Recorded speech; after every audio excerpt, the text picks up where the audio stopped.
Have you ever stopped to think about what exactly it means to be normal? Is being normal acting like the majority? Is it following the rules? Is it not causing discomfort? The truth is that normality is not a natural condition of being human. It is a social construct, a powerful fiction created to shape behaviors and exclude everything that escapes control. And, as Foucault shows us, this fiction is one of the central gears of disciplinary power. From an early age, you learn what is considered appropriate: how to dress, how to speak, how to behave, even what to feel. Everything outside this framework is viewed with suspicion. Overly restless children are labeled. People who are too sad are medicated. Those who think differently are corrected, punished, or isolated. Normality functions like an invisible fence. It doesn't confine you with walls, but with fear. The fear of being seen as wrong. The fear of being excluded, ridiculed, silenced. And here lies the central point. What is called normal serves a political function. It serves to keep the system in order, to ensure that each individual occupies their place without questioning. Normality is a tool of domestication. It divides the world between those who fit in and those who need to be corrected, between those who are considered exemplary citizens and those who are treated as threats, deviations, problems. This logic is present in medicine, psychology, pedagogy, media, the job market, and the penal system. The student who does not learn in the right time is labeled as disabled.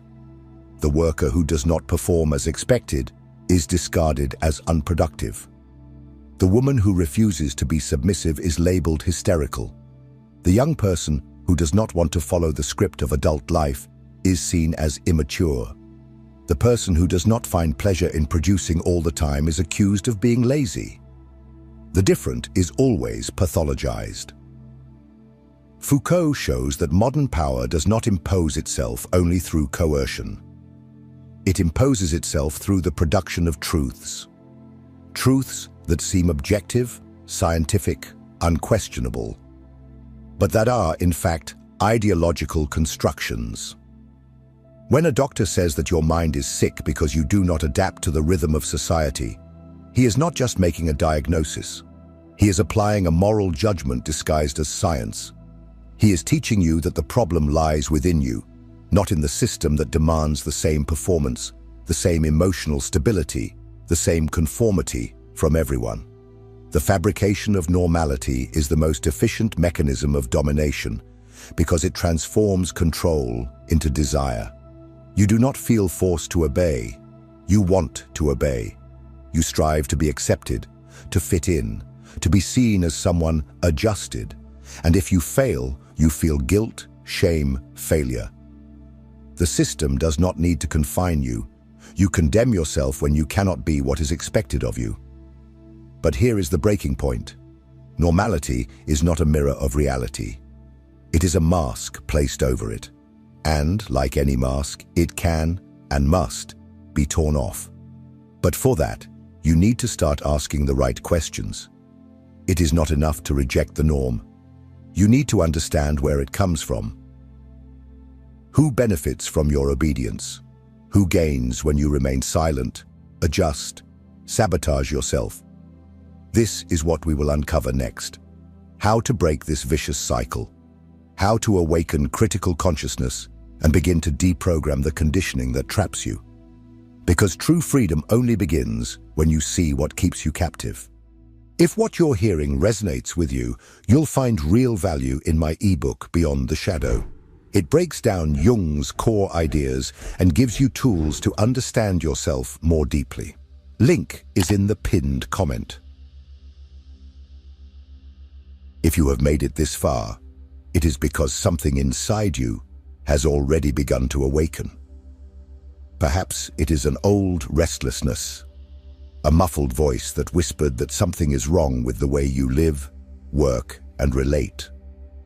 And this voice, which for years was ignored in the name of normality, is now starting to scream.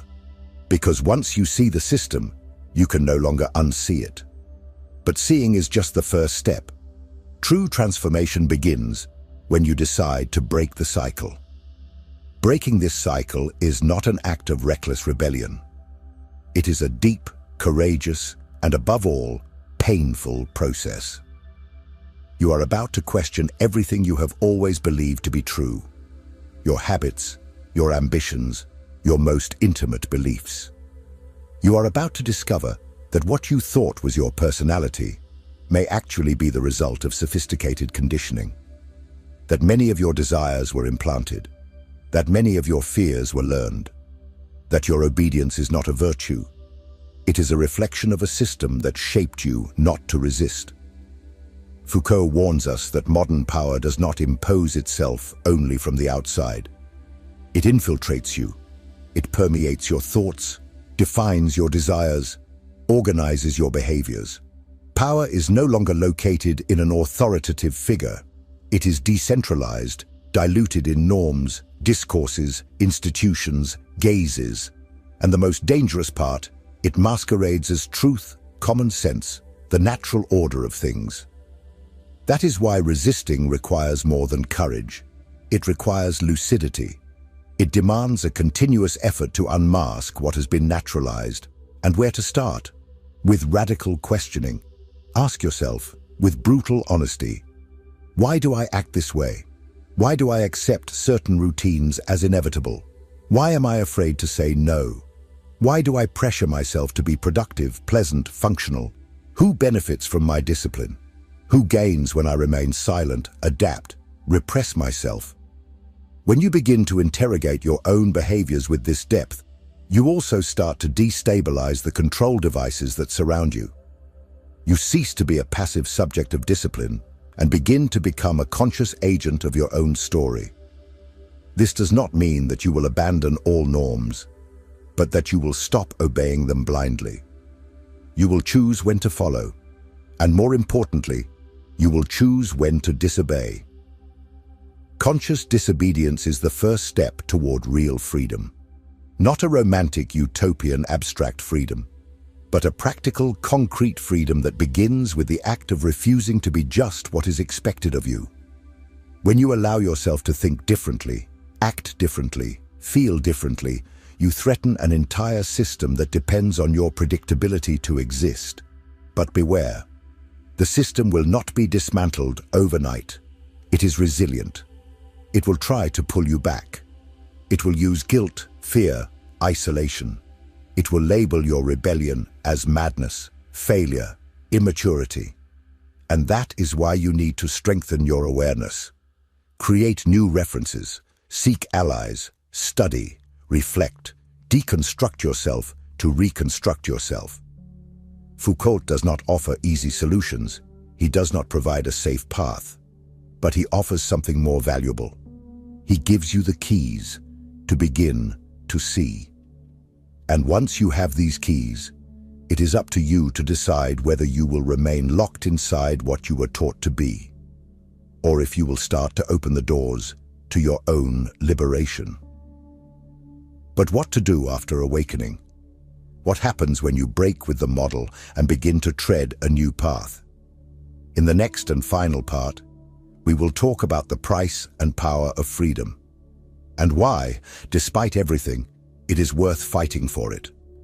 Because awakening is just the beginning. Living awake is the true challenge. Breaking away from the system is just the beginning.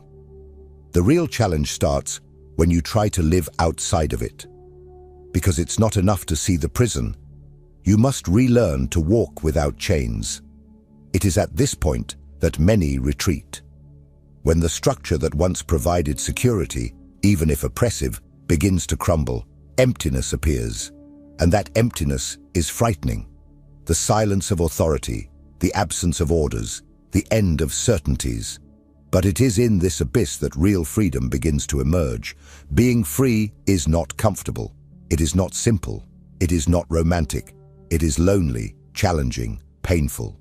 It is making decisions without guarantees. It is taking responsibility for every step.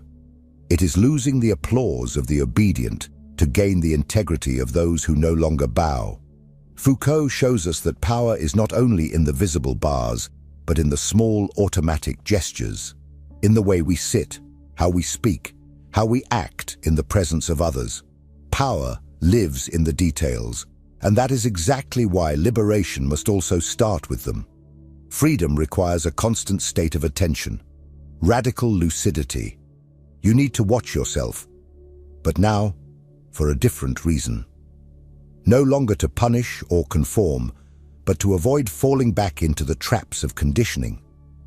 Because the system is persistent, it reinvents itself, changes its face, takes on new forms, and it tries, all the time, to make you believe that your rebellion is a mistake, an illusion, a deviation. But it is not.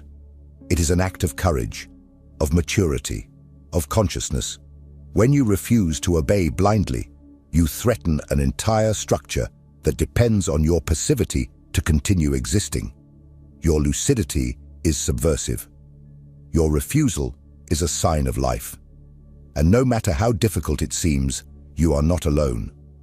Others are awakening too, questioning, breaking the cycle. And perhaps that is the greatest impact of Foucault's thought. It did not come to comfort.